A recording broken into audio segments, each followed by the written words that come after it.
सोचा उन्हीं से मांगेंगे। मांगने तो गया और जो शंकर जी का दर्शन किया बिना ही मांगे लौट पड़ा वहीं से दूर से। शंकर जी ने कहा क्या हुआ? बोले हो ही क्या सकता है, जा रहे हैं। बड़ा नाम सुनकर आए थे कि यहाँ जो मांगो सो मिल जाता। शंकर जी ने कहा कि अभी मांगा कहाँ है तू? बोले हालत ही देखकर समझ गए क्या मांगे। हरे भवन की जाने तो कपड़े भी नहीं, नगन अमंगल भी, अब क्या मांगे।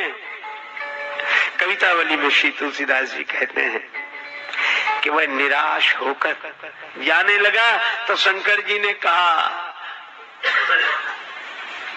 मांगनो खांगनो देखी के नागो कहे। शंकर जी कहते खांगनो देखी के नागो कहे।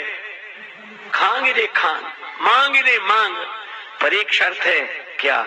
जनी मांगी ये थोड़ो, थोड़ा मत मांगना, जो मांगो सको जितना मांग सको।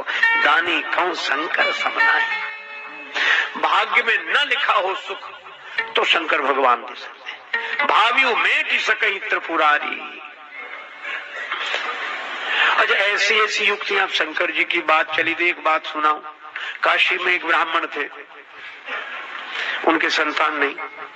ब्राह्मण दंपति ने तपस्या की, भगवान शंकर प्रसन्न हो गए। क्या चाहते हो? महाराज आपकी कृपा से सब कुछ है, पुत्र नहीं। शंकर जी बोले पुत्र दो तरह के होते हैं, सुपुत्र और कुपुत्र। किस तरह का चाहते हो? कुपुत्र की उम्र लंबी होगी पर जीवन भर दुख देगा, सुपुत्र की उम्र कम होगी पर तुम्हें सुख देगा। ब्राह्मण ने कहा सुपुत्र ही दे दो। अब शंकर भगवान ने कैसी परीक्षा ली? बोले अच्छा पुत्र होगा, 5 वर्ष की उम्र रहेगी। अंतर्धान हो गए शंकर जी। अब ब्राह्मण सुखी भी और दुखी भी। बालक का जन्म उम्र पता थी इसलिए परेशान। 1 वर्ष 2 वर्ष 3 वर्ष 4 वर्ष बालक की उम्र में 1 वर्ष शेष रहा। एक ज्योतिषी से पूछा कुछ हो सकता है? ब्राह्मण देवता ने कहा किसी सिद्ध संत का आशीर्वाद मिल जाए।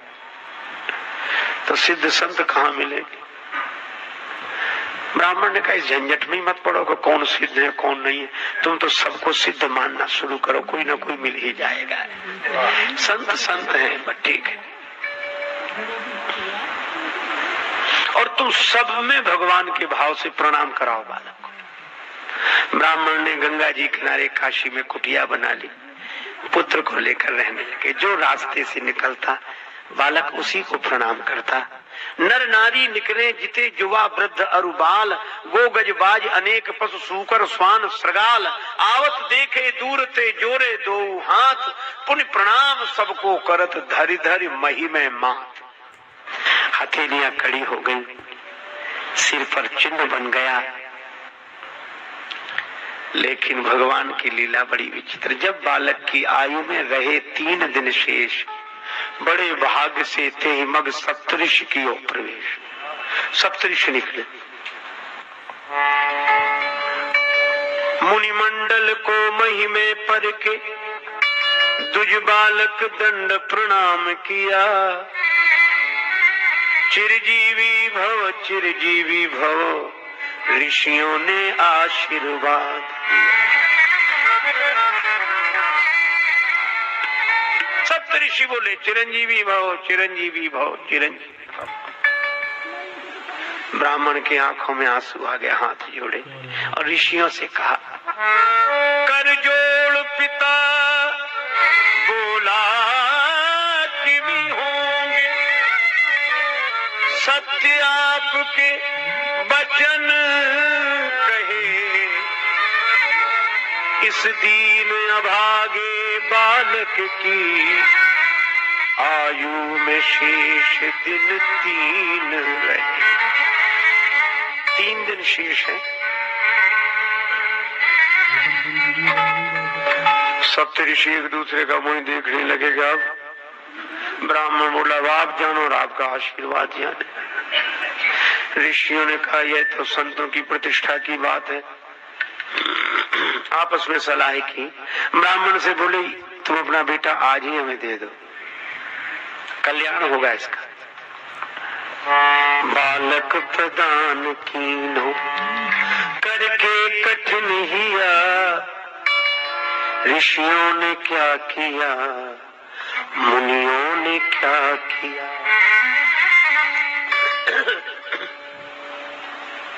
सप्तऋषि उस बालक को लेकर दूसरे दिन ब्रह्मा जी के यहाँ पहुंचे। कुछ नहीं कहा, सप्तऋषियों ने प्रणाम किया। पीछे उस बालक ने जैसे ही प्रणाम किया तो ब्रह्मा जी भी बोले चिरंजीवी भव चिरंजीवी भव।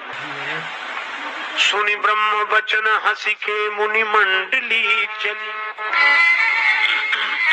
ब्रह्मा जी की बात सुनकर सप्तऋषि प्रसन्न हो गए, मुस्कुराने लगे और क्या बोले, सुनी ब्रह्म वचन हंसी के मुनि मंडली चली, चलो अपनी बला टली अपनी बला टली। ब्रह्मा ने चारों मुख से चिरजीव कह दिया, ब्रह्मा चारों मुख से चिरजीव कह दिया। ऋषियों ने क्या किया मुनियों ने क्या किया।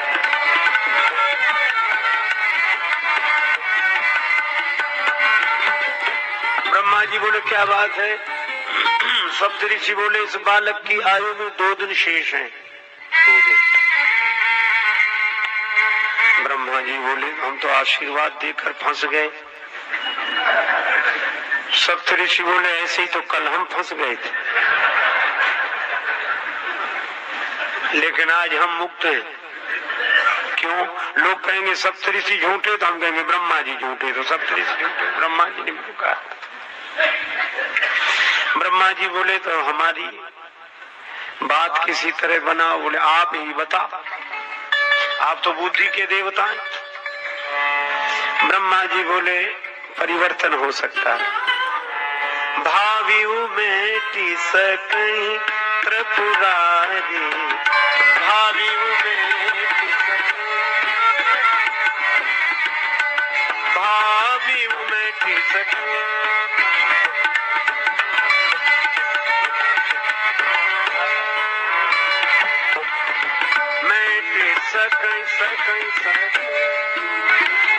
भावी शंकर जी मिटा सकते हैं। वही चलो। तीसरे दिन सवेरे सवेरे ब्रह्मा जी सप्तऋषि व बालक शिवलोक में।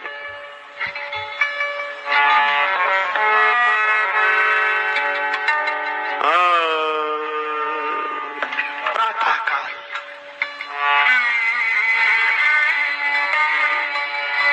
भगवान शंकर विराजमान है। ब्रह्मा जी ने प्रणाम किया, ओम नमः शिवाय।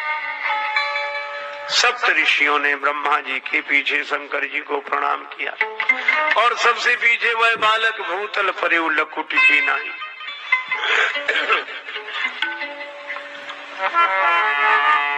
शिव ने विनीत हंस के मुख पंच से कहो, चिरजीव सुत रहो चिरंजीव सुत रहो। अब तो ब्रह्मा जी खुश हो गए, कब हमें भी कोई डर नहीं। ब्रह्मा का भार भोले बाबा ने ले लिया, ब्रह्मा का भार भोले बाबा ने ले, भोले बाबा ने, भोले बाबा ने ले लिया। ऋषियों ने क्या किया मुनियों ने क्या किया। शंकर जी बोले बात क्या है? कहा आप जानो, एक दिन बचा है इसकी उम्र में, एक दिन दिन शेष है। किसका बालक है? सप्तऋषियों। ब्रह्मा जी बोले सप्तऋषियों से पूछो। सप्तऋषि बोले काशी के उस ब्राह्मण का। शंकर जी बोले यह तो हमारे ही आशीर्वाद से वरदान से दिया हुआ पुत्र है। ब्रह्मा जी बोले तब तो और बढ़िया बात बन गई। भावियों मेट सकई त्रिपुरारी, काल से तो महाकाल ही बचा सकते हैं। करालम महाकाल कालम कृपालम। देवादिदेव भगवान शंकर ब्रह्मा जी से सप्तऋषियों से बोले आप लोग जाओ, इस बालक को यहीं छोड़ जाओ। भगवान शिव ने कहा ओम नमः शिवाय का जप करते हुए बिल्व पत्र शिवलिंग पर चढ़ाते रहो, निश्चिंत रहो। बालक वैसे ही करता रहा। शाम को उस ध्यान मग्न बालक के गले में यमराज ने फांसी का फंदा डाला। समय हो गया था। भगवान शंकर ने देखा कि बालक घबरा कर शिवलिंग से लिपट गया। शंकर जी प्रकट हो गए, त्रिशूल लेकर यमराज पर झपटे। यमराज ने हाथ जोड़ लिया, हे देवादिदेव महादेव, यह तो आपके ही विभाग की बात है। ये संहार विभाग तो आपका ही है। अपने ही डिपार्टमेंट में गड़बड़ी आप ही। शंकर जी बोले क्यों? बोले आपने इसे ने कहा। यमराज बोले कि 5 वर्ष की उम्र आपने ही दी है, सो पूरी हो रही है। शंकर जी बोले यह बताओ इस बालक को उम्र तुमने दी है कि हमने? यमराज बोले आपने। तो क्या इसकी उम्र तुम्हारे हिसाब से पूरी होनी चाहिए कि हमारे हिसाब से? यमराज बोले कि सरकार का हिसाब सुनना चाहते। शंकर जी बोले सुनो, क्रमशः कलयुग, त्रेता, द्वापर, त्रेता, सतयुग, एक एक युग से बड़े हैं। सतयुग सबसे बड़ा है और ये युग एक बार हो जाए तो मनवंतर, कल्प। और ब्रह्मा जी की आयु में ऐसे बीतत कल्प अनेक। ब्रह्मा जी की आयु में बीतत कल्प अनेक और 10 ब्रह्मा बीते बने शंकर का दिन एक।